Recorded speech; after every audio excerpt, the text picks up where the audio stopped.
Hello student, good morning. I am Dr. Ajay Kumar Sinha, Professor of Chemistry. Today I will continue from the last class. Here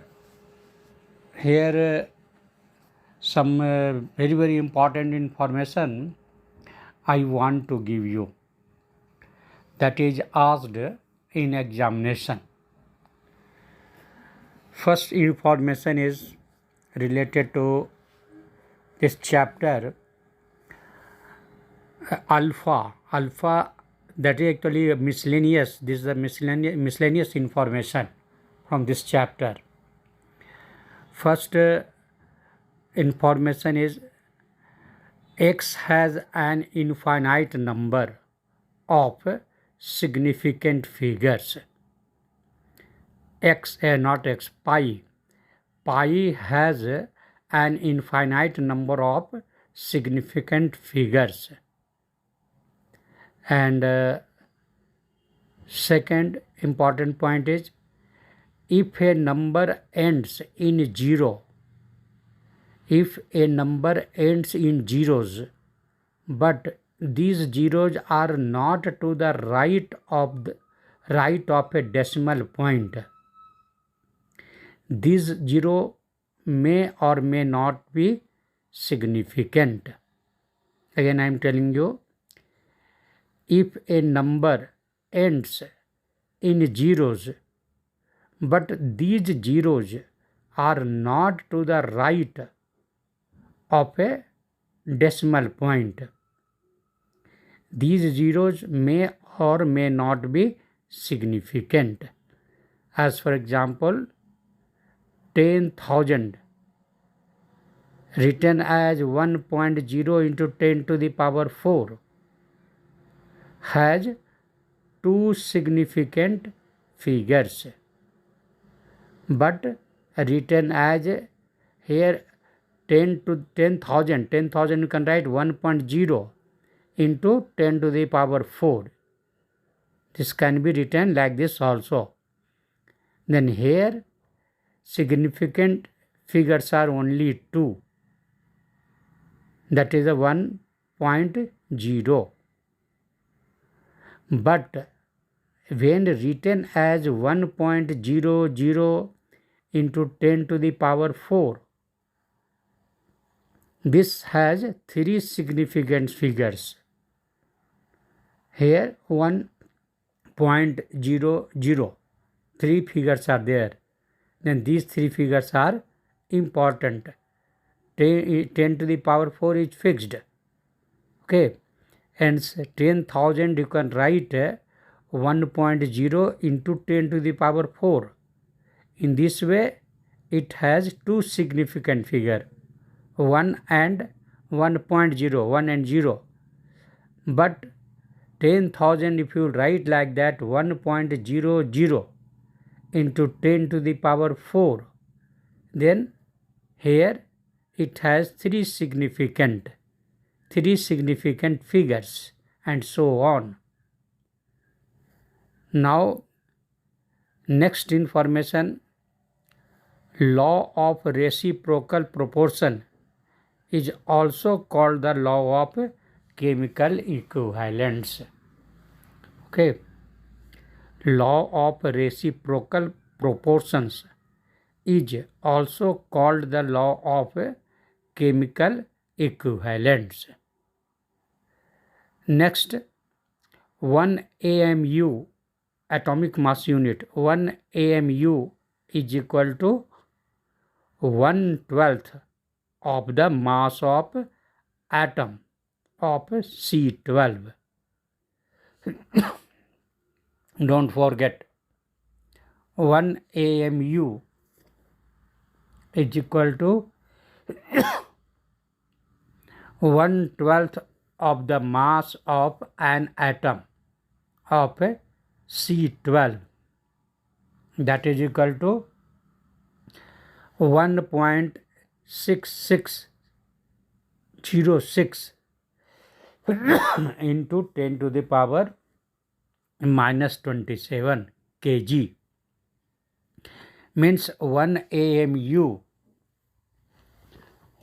1 AMU is equal to 1.6606 into 10 to the power minus 27 kg. Correct? This is a very, very important relation and you will use in solving the numericals.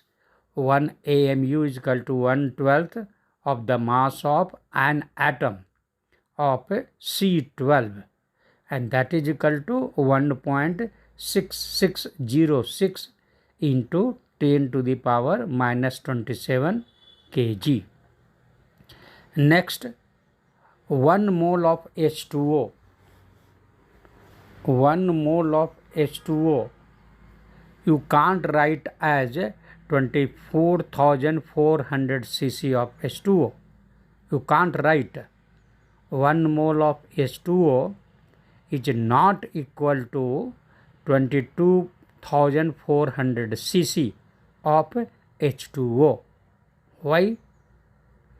Because it is liquid. Because water is 1 mole of H2O. It's water. That is, this is the liquid, and 22,400 cc of H2O. Here it will not apply. Means 1 mole of H2O you can't write 22,400 cc of H2O. This volume is applied for gaseous substance, not for liquid. And here 1 mole of H2O is equal to, you can write only 18 cc of H2O. That you can write, because density of H2O is equal to 1 gram per cc. Density of H2O is equal to 1 gram per cc. D is equal to mass by volume. You remember, density is equal to mass by volume. If density is roughly 1, then mass and volume both will be equal. 18 gram you can write as 18 cc. Okay, 18 gram you can write as 18 cc in terms of volume. If D is equal to approximately 1, okay, approximately 1, then D is equal to, density is equal to mass by volume, then D is equal to 1, then M is equal to V, means 18 gram is equal to 18 cc. You can write. Okay, both will be equal. Mass will become equal. A volume. Density is equal to 1, M upon V, then M is equal to V. If M is 18 gram, then its volume will be 18 cc. Okay. Now, next important things. Substances react in equivalent amounts. Substances react in equivalent amounts. Hence, for any reactant or products of a reaction, you can write weight of substance divided by weight of substance 1 divided by weight of substance 2, that is equal to equivalent weight of substance 1 divided by equivalent weight of substance 2. Already I have discussed. Actually, next class I will start this question answer. Okay, that's why here all things I am briefing. Then here this relation, don't forget, weight of two substances are reacting. Substances react in equivalent amounts.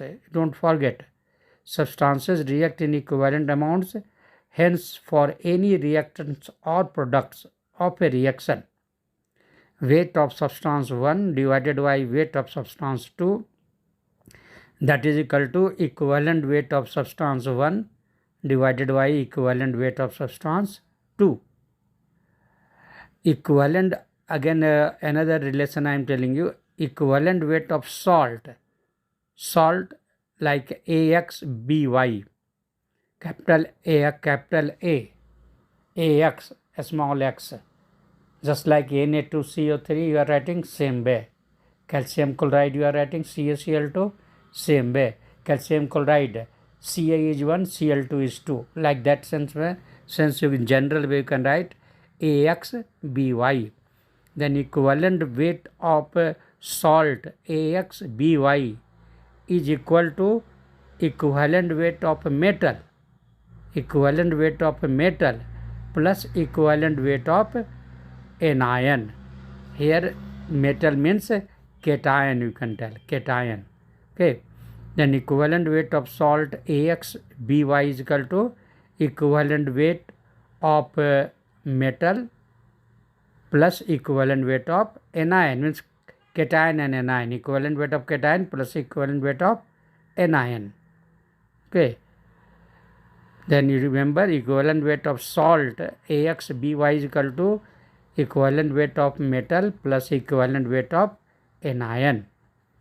Here you should note that you can't write X into equivalent weight of A plus Y into equivalent weight of B. You can't write, remember, keep in mind. Correct? AXBY, here you remember you can't write X into equivalent weight of A plus Y into equivalent of V. You can't write, you remember. That's why I am highlighting all the things. Generally a student will multiply. You have to not multiply. You can't write X into equivalent weight of A plus Y into equivalent weight of V. You can't write. You can write only equivalent weight of salt AXBY is equal to equivalent weight of metal plus equivalent weight of anion. Another important point, 1 mH2SO4, M molarity, 1 M is here molarity. 1 mH2SO4, capital M I am talking about, capital M, normality, molarity, that molarity. 1 mH2SO4 is equal to 2 NH2SO4, normality N. N means normality. 1 mH2SO4 is equal to 2 NH2SO4. Now another things you know, barn, BARN, barn. BARN, barn is a unit of area for measuring the cross section of nuclei. 1 barn is equal to 10 to the power minus 24 centimeter square or 10 to the power minus 28 meter square. You remember, barn is a unit of area for measuring the cross section of nuclei. 1 barn is equal to BARN, barn. 1 barn is equal to 10 to the power minus 24 centimeter square. That is equal to 10 to the power minus 28 meter square. Question is asked. Now next, Fermi, Fermi, FERMI, Fermi. Fermi is a unit of length used before expressing a nuclear diameter. Fermi is a unit of length used for expressing nuclear diameter. 1 Fermi is equal to 10 to the power minus 13 centimeter. That is equal to 10 to the power minus 15 meter. Don't forget, Fermi is a unit of length used for expressing nuclear diameter. 1 Fermi is equal to 10 to the power minus 13 centimeter, and that is equal to 10 to the power minus 15 meter. Now next, the MKS system was introduced by, who have introduced MKS system? Capital M, capital K, capital S, MKS system. Who have introduced? It is introduced by Glorgi, Glorgie, Glorgi. Okay. Question is asked. The MKS system was introduced by Glorgi. Next, the number of molecules in 1 ml of a gas at STP. The number of molecules in 1 mole, 1 milliliter, 1 ml of a gas at STP is known as what? Loschmidt number, LOSCHMIDT. Loschmidt, CHIMIDT, Loschmidt number. Okay, the number of molecules in 1 ml of a gas at STP is known as Loschmidt number. Okay, its value is, what is its value? 6.02 into 10 to the power 23 divided by 22,400 Avogadro number. You have to divide by Avogadro number. Okay. Then not this 6 Avogadro number. You have to divide Avogadro number by 22,400. Okay. This is actually volume. 22,400 cc or ml you are telling. Then per ml you want to calculate per ml number of molecules. Means Avogadro number divided by 22,400. Then you will get number of molecules per ml. That is equal to 2.687 into 10 to the power 19. This is the number per ml. This is the number of molecules.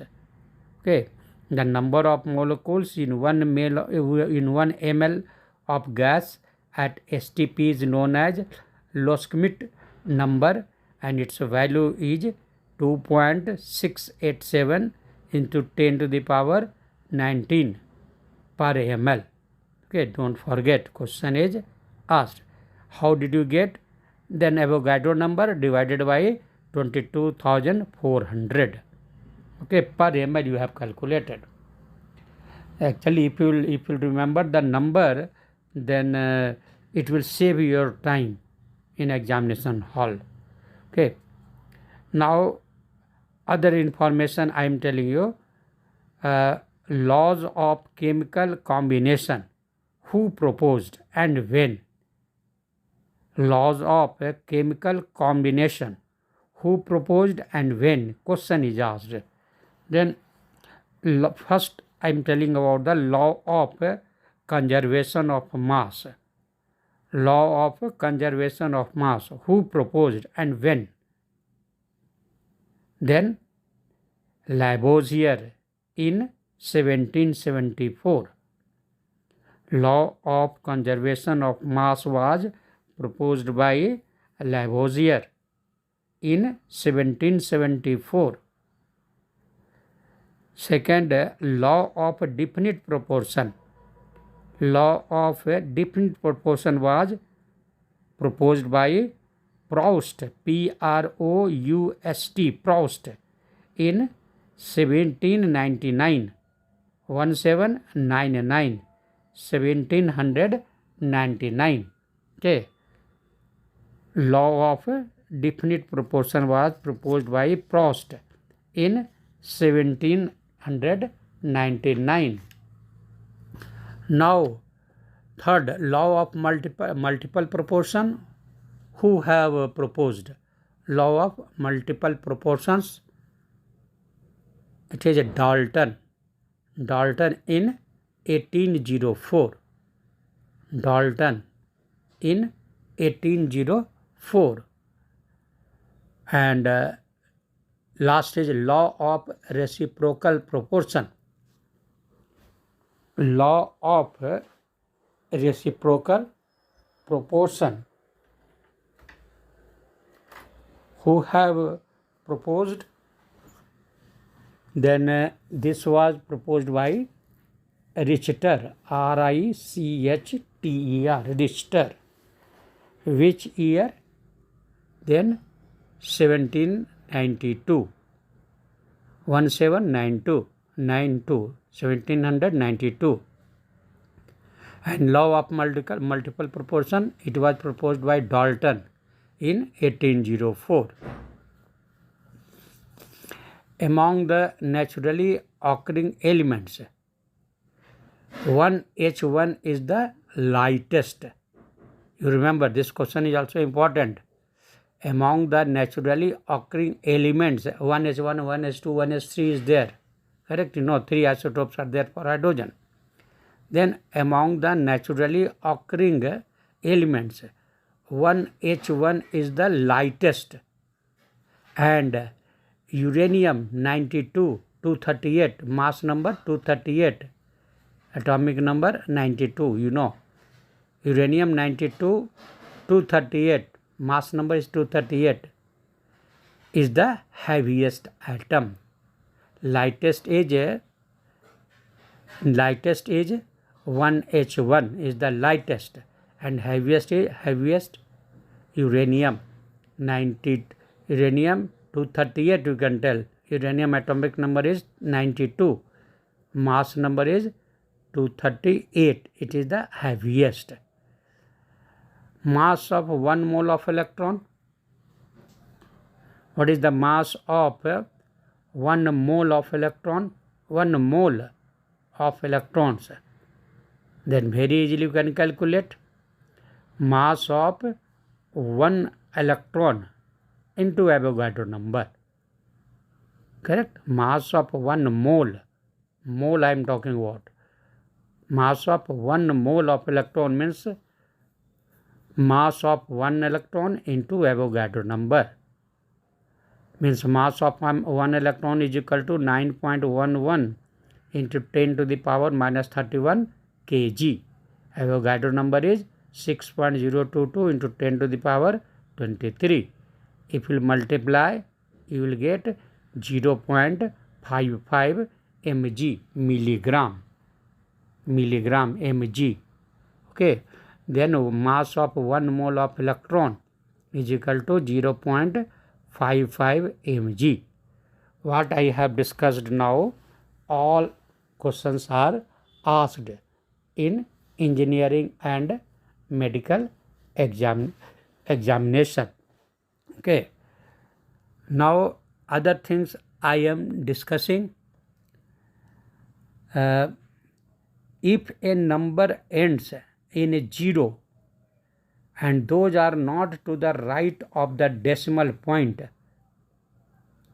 this 0 may or may not be significant. Already I have told you. But another example I am telling you. Suppose 15,000 is there. 15,000. Then 15,000 you can write as 1.5 into 10 to the power 4.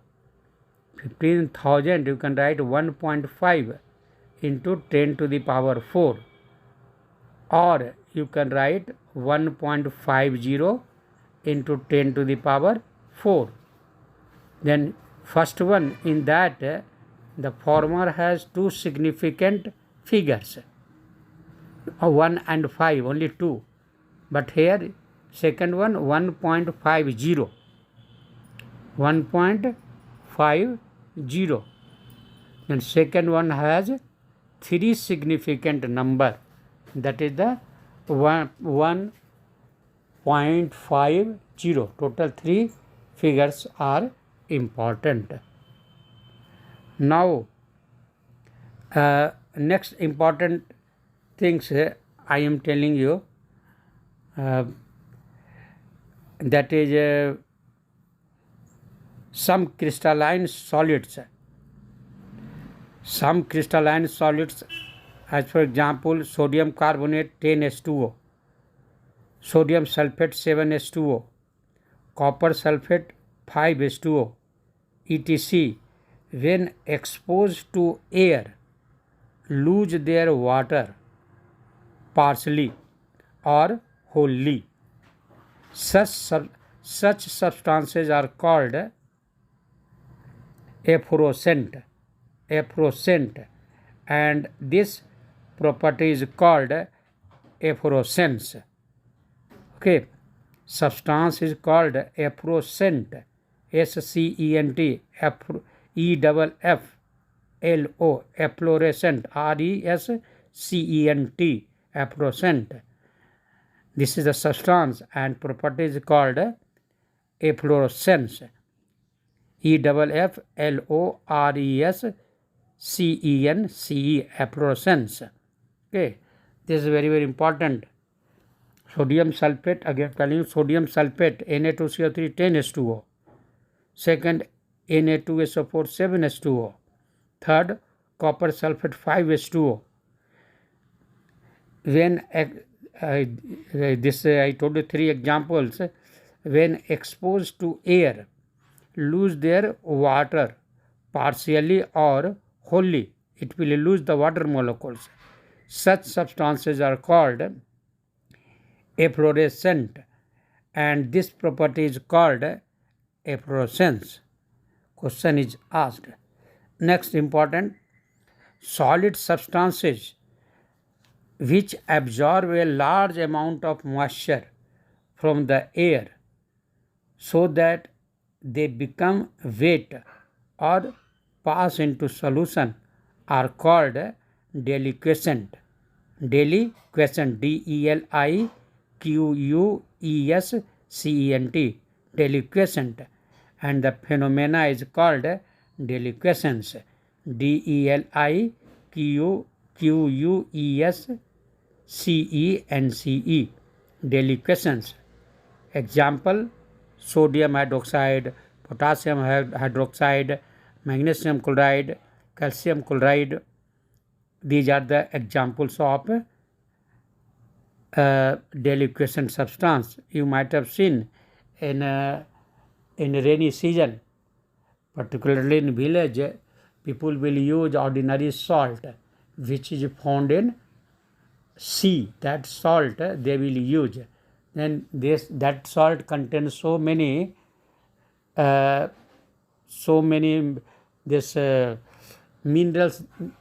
minerals they will have, and in that so many salt, different type of salts will be present. In that, sodium hydroxide, potassium hydroxide, magnesium chloride, calcium chloride, etc. may be present. Then you might have seen that in a rainy season, that salt which has this type of salt present. I am talking about this table salt which you are using daily. In village, people will use ordinary salt. Then in rainy season, that salt will get water. It will become moist, wet, WET, wet, and sometimes it will absorb more water from the atmosphere due to the presence of calcium chloride, magnesium chloride, potassium hydroxide, sodium hydroxide, etc. Okay, then these substances are called deliquescent, and the phenomena is called deliquescence. Now, next, substances which absorb moisture from the air are called hygroscopic substances. Again, you understand here. Substances which absorb moisture from the air are called hygroscopic substances. Example, anhydrous copper sulfate, phosphorus pentoxide, quicklime, CaO, calcium oxide, quicklime.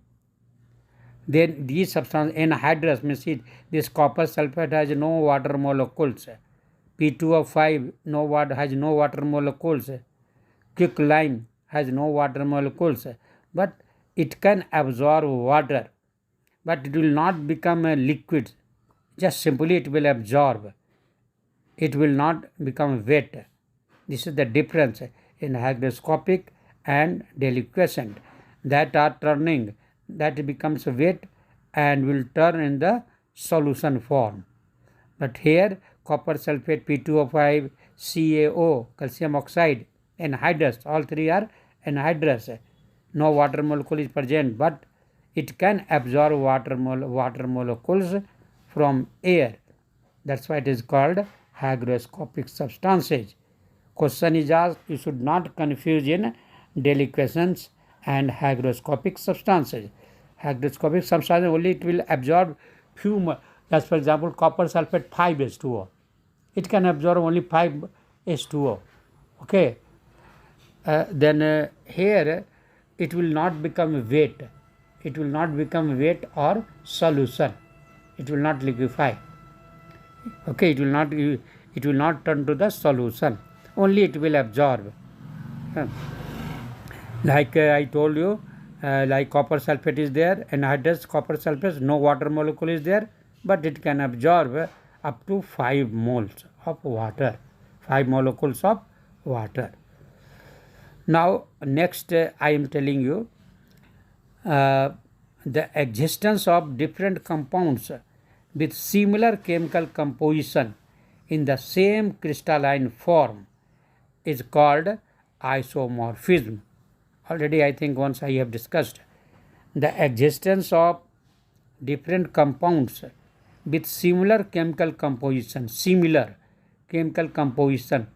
in the same crystalline form is called isomorphism. Example, ZnSO4 7H2O and FeSO4 7H2O, both are similar and are isomorphs. Okay. Similarly, alum, potash alum, you can tell alum, M2SO4, M2-SO4 whole 3, 24H2O are isomorphs. M2SO4 and M2- other metal, M2-, first is M2SO4 and other is M2-, other metal, M2-SO4 whole 3, 24H2O are isomorphs. Isomorphous, you can tell isomorphous. Now next I am telling you the existence of compound in different crystalline form is called polymorphism. The existence of a compound in different crystalline forms is called polymorphism, and the different forms are called polymorphous. Example, ZnS, zinc sulfide, has 2 polymorphs called Zn, zinc blend, and wood woodgite. Okay. ZnS can exist in 2 forms. Zinc blend, formula is same for both. Zinc blend, and other is woodgite, WURTZITE. Woodgite, T is silent, woodgite. Okay.